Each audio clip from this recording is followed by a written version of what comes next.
Alors, dans l'actualité, peut-être que vous venez d'apprendre dans le bulletin d'information le décès de Mme Hélène Caron, fondatrice de la Maison d'Hélène, qui est décédée vendredi dernier, le 11 octobre.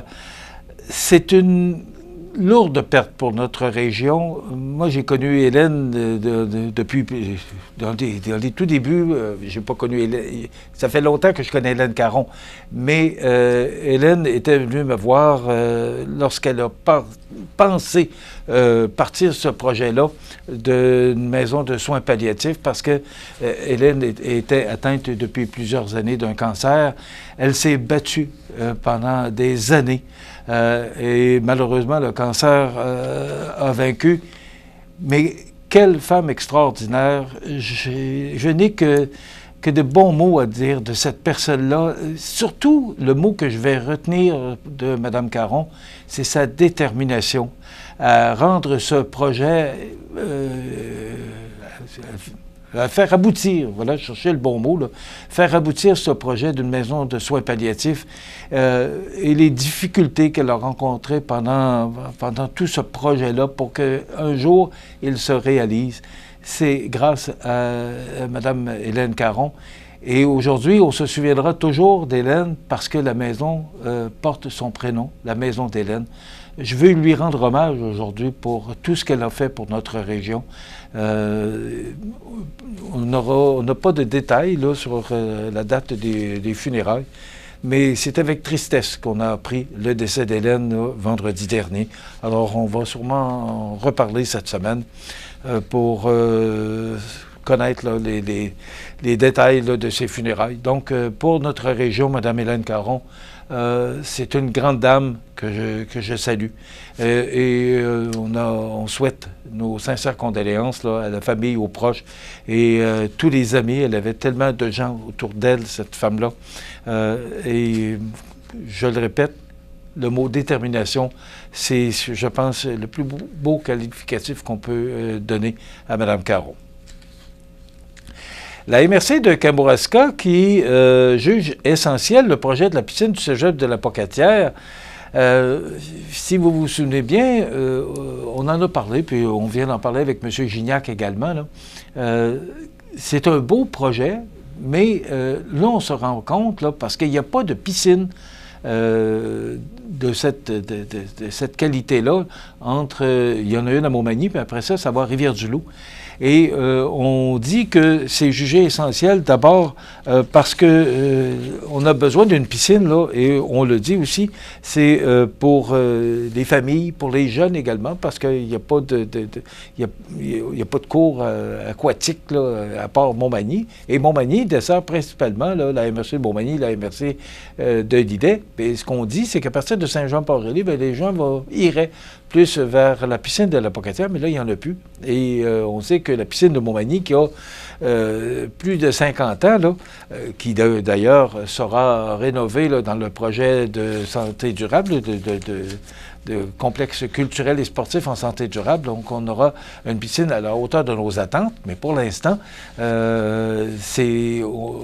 on répond aux besoins, mais on ne peut pas se permettre de couvrir jusqu'à la Pocatière. Puis pour les gens de la Pocatière, de venir à Montmagny, c'est quand même une bonne distance.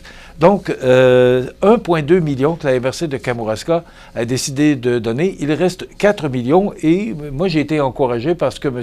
Gignac vient de nous dire là, qu'il y a une mobilisation communautaire, là, de la communauté qui se donne la main là, pour aller chercher l'argent qui reste. Donc, ça devrait se régler sous peu, ce dossier de la piscine. Je sais que ça fait longtemps que vous en entendez parler. On va entendre M. Sylvain Roy, préfet élu. J'ai été un peu surpris, un peu beaucoup, je ne vous le cache pas, d'entendre que la MRC accordait 1,2 million pour ce projet-là, alors que le préfet élu, M. Roy, avait déclaré sur nos ondes le 6 août dernier que la MRC n'était pas capable de donner de l'argent parce que on n'avait pas les fonds nécessaires. Et là, quelques mois plus tard, on nous dit qu'on investit 1,2 million. C'est une bonne nouvelle. Mais écoutons M. Roy, ce qu'il nous avait déclaré au mois d'août. Vous savez qu'une MRC a très peu de fonds propres. Une MRC vit de quote-part de ses municipalités. quand elle a des services à rendre aux municipalités, bien, il faut que ça se paye via des quotes-parts. 70 de notre budget, ce sont des paiements de transfert, des montants, des enveloppes de transfert du gouvernement pour des projets très précis, auprès des organismes, des entreprises que l'on soutient. Mais à part de ça, on a très peu de fonds. Ce sont nos municipalités qui nous fournissent l'argent via une quote-part. Et évidemment, on prend la décision ensemble, mais on a très peu de sous. On a un budget de 10 millions. C'est pas 150 milliards, là. Et il y aura une rencontre citoyenne le 4 novembre prochain, lundi. Ce sera animé par Mireille Thibault et Jessie Croteau, en compagnie du maire. Et il sera notamment question là, un petit peu là, de développement du territoire. C'est le prochain thème. On sait qu'il y a eu l'environnement, il y a également eu l'événement et la jeunesse. Et là, il y aura le développement du territoire qui sera le sujet.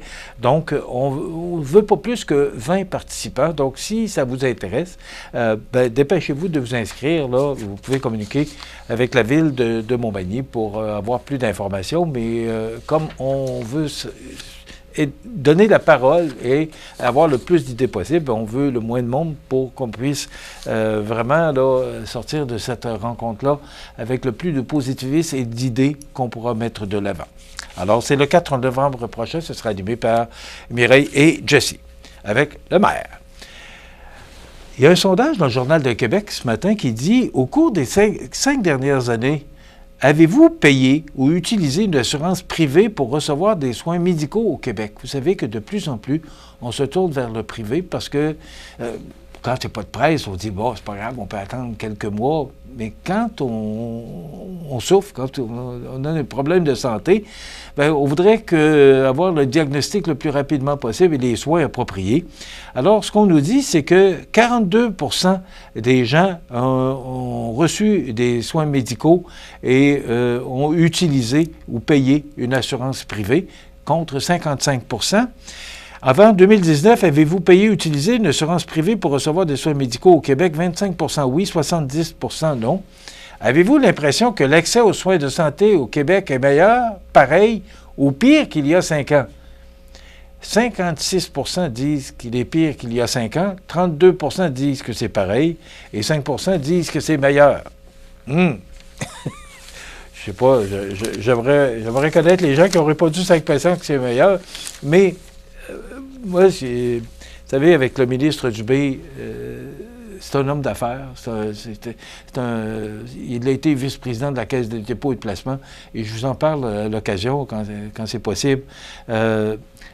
Moi, j'ai confiance en cet homme-là parce qu'il tente de régler les problèmes de santé qu'on a partout au Québec comme un homme d'affaires. Et parce que tous les autres, ou presque tous les autres, ont été des médecins. Il n'est pas un médecin, c'est un homme d'affaires. Alors, il tente de régler la situation et d'améliorer les soins de santé au Québec comme un homme d'affaires. Et j'ai confiance qu'il puisse y arriver, mais c'est un gros bateau à tourner. Puis, c'est pas simple. Il y a les médecins, il y a les infirmiers, infirmières, il y a le personnel de soutien, il y a du monde là-dedans. Alors, j'ai grandement confiance en cet homme-là, mais est-ce qu'il réussira avec son plan pour les élections? C'est dans 2 ans. Alors, est-ce qu'il va y arriver? Bien, on va espérer. Il reste 2 ans.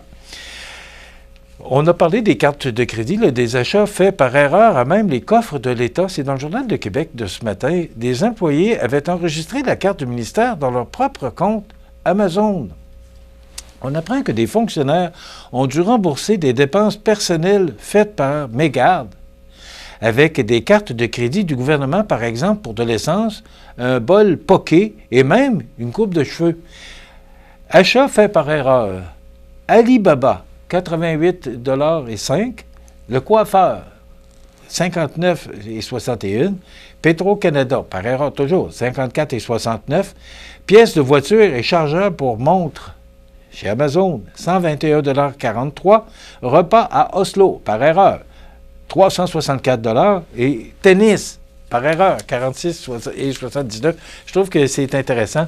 C'est sous la plume de Dominique Cambron-Goulet, Annabelle Blais et Nicolas Brasseur dans le Journal de Québec ce matin. Donc, tout ça a été fait par erreur. On va leur donner le bénéfice du doute. Et on parle des transformateurs. Vous savez, les gros transformateurs qu'il y a dans les poteaux d'hydro, là. On dit qu'il va falloir à un moment donné les changer. Vous savez qu'on parle beaucoup d'investissement chez Hydro-Québec au cours des prochaines années, mais on parle de l'âge des transformateurs. J'ai trouvé ça intéressant. C'est Sylvain Larocque qui nous apprend ce matin que pas moins de 55 % des transformateurs ont été installés il y a plus de 25 ans et seront donc bientôt en fin de vie utile. On dit que l'âge des transformateurs aériens d'Hydro-Québec, là, 40 ans et plus, il y a 9,4 %, 30 ans et plus, 39,3 % et 25 ans ou plus, 55,7 % Alors, il faudra, à un moment donné, changer ces transformateurs-là. Et c'est encore des millions pour Hydro-Québec, mais toute bonne chose a une fin. Les équipements d'Hydro-Québec, c'est la même chose. Alors, des investissements qui s'en viennent pour Hydro-Québec. Et enfin, ce matin, on dit également dans le Journal de Québec que les voitures électriques à prix raisonnable à l'honneur, c'est rendre les voitures électriques accessibles. C'est la promesse des constructeurs européens et chinois au Mondial de l'automobile de Paris, où ils dévoilent leur nouveau modèle depuis hier. Il va falloir que ça diminue parce que c'est quand même assez dispendieux, un véhicule électrique. Et on dit que d'ici 2035, là, M. Legault a demandé qu'il n'y ait plus de voitures à essence vendues au Québec particulièrement. Alors, on verra bien. Demain, on vous propose la chronique culturelle de Cynthia Lamontagne et le maire de Saint-Pamphile sera avec nous demain pour jaser des différents dossiers de la municipalité de Saint-Pamphile. Donc, les gens de Saint-Pamphile qui nous regardent maintenant, dites-le à vos amis que le maire sera avec nous demain.